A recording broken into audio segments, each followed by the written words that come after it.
Tu souhaiterais investir en bourse, mais tu te sens totalement perdu entre les différentes enveloppes d'investissement? Cette vidéo est faite pour toi. Plan épargne en action, compte titre ordinaire, assurance vie.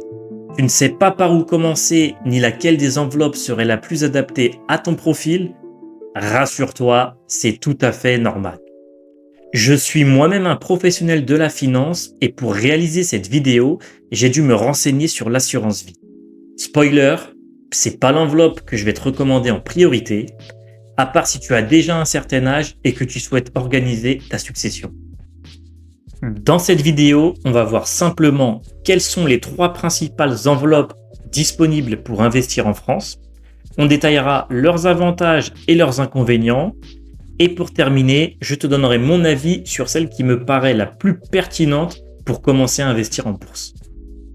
On commence avec le compte titre, c'est l'enveloppe la plus simple et la plus souple. Elle permet d'acheter presque tous les actifs financiers, que ce soit des actions françaises ou des actions étrangères, des obligations, des fonds actions ou des fonds obligataires. On peut également investir sur des ETF, des ETP ou des ETC. Et on peut avoir accès à des produits plus spécifiques selon l'intermédiaire financier, de type produits structurés, options, etc. Il n'y a pas de plafond de versement, pas de contrainte de durée d'investissement et vous pouvez retirer votre argent à tout moment.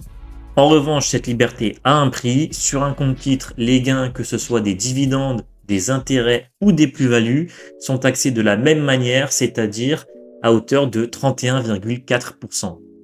En ce qui concerne les frais, c'est très variable selon l'intermédiaire financier et la taille de vos ordres, donc il faut bien sélectionner en fonction de vos besoins.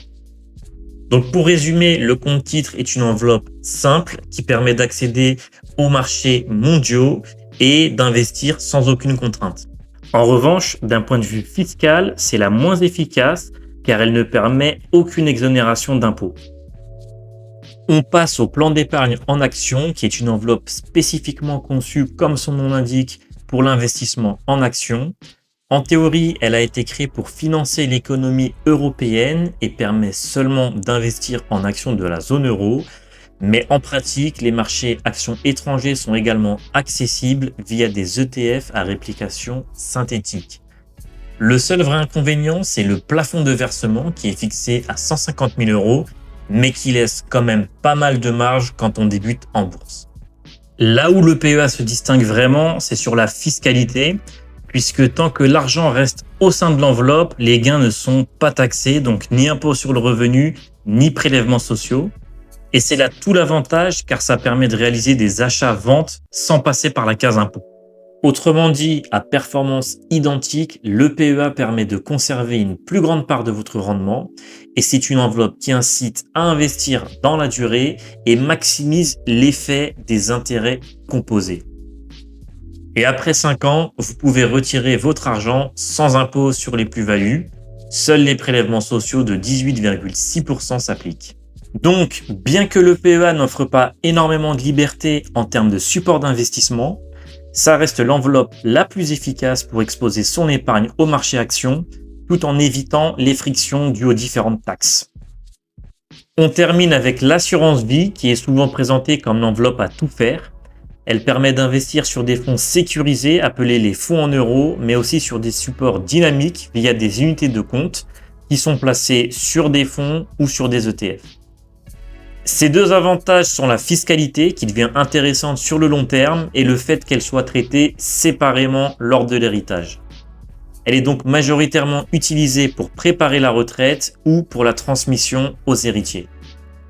Fiscalement, l'assurance vie devient intéressante sur le long terme, notamment après 8 ans grâce à des abattements annuels de 4 600 € sur les gains. Ce qui fait que sur un petit portefeuille, on est généralement en dessous des 24,7% de prélèvement, mais dès lors que les plus-values latentes sont supérieures à 4 600 € et qu'on veut retirer la totalité, voire plus, on monte progressivement jusqu'à 24,7% au maximum d'impôts et de prélèvements sociaux sur les gains. En revanche, les désavantages de l'assurance vie sont multiples. Le premier, ce sont les frais qui peuvent être significatifs en fonction de votre intermédiaire. La performance va dépendre également beaucoup du contrat choisi et donc de l'intermédiaire avec lequel vous travaillez.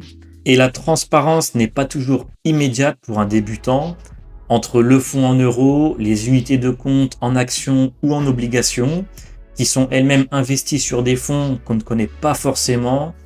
Donc, ça reste quand même assez opaque. L'assurance vie est donc un outil patrimonial dont l'intérêt repose principalement sur des objectifs de préparation de la retraite et de transmission aux héritiers. Donc si on résume, je dirais que le compte titre permet une liberté totale d'investissement, mais c'est au prix d'une fiscalité moins favorable que les autres enveloppes. Le PEA, quant à lui, privilégie la performance nette sur le long terme, dans la limite de 150 000 € versés.